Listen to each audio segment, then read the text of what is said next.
Wita duogo iri kendo nyadichiel. Ntiere wechego mosebedo ka jonyuol kia ni nyathine ni otimrego nade to kawe to ore ka watne moro dhi odagne kode kata gidhi limbe to en to onge. To ntiere watne abende adieri samoro en watne to onyalo tiyo marach gi nyathi kata onyalo keto nyathi donje weche moko ma oko odhi kare. Ere pachi ewi kawo nyathi tioro ir watni moro, wayu moro kata ner dau moro dhio bed kuno ma ok in go gadieri to dhi bedo nade? Wege jonyuol e wach ma kamae. Wachno asebedo ka wache to wanuoye kendo ne jo Ramogi. Nyikwa Ramogi nyaka winj ma maler. Ikawo nyathi tisiembo ne ng'ato. Adwa ni wati gi wadno.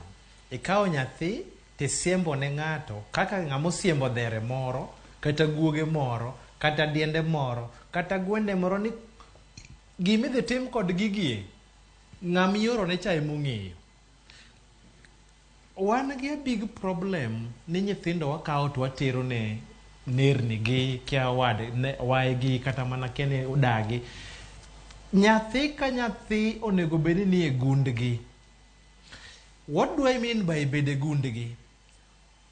Every child must stay in their home. Nikech king'iyo the current Children's Act ma 2001 ne onge gi gimiluongo ni alternative care. But the Children's Act ma 2022 koro nigi gimiluongo ni alternative care. But mano is alternative mana kaka waluonge no. Ni alternative mana kakoro onge a way forward.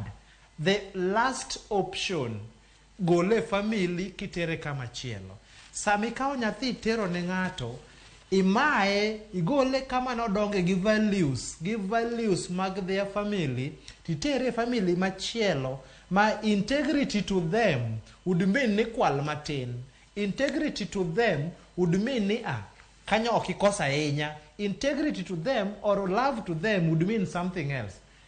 Emo miya wacho ni ng'ata manigi nyathi ingeni definition mar a parent kata mana parenting en ni ng'ata momi nyathi mondo bedgo whether mare whether onyuolo kata ok onyuolo bora tu no mi responsibility whether through the court kata through any other way. Kawo nyathino mondo idago nikech idhi mayo nyathino dongo, idhi mone dongo straight life kata life ma full of love, full of integrity, the values mag family ka gi hera and belonging.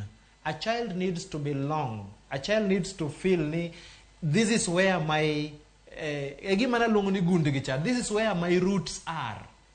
That ownership affects or impacts the development of the child cognitively, the brain mar nyathi.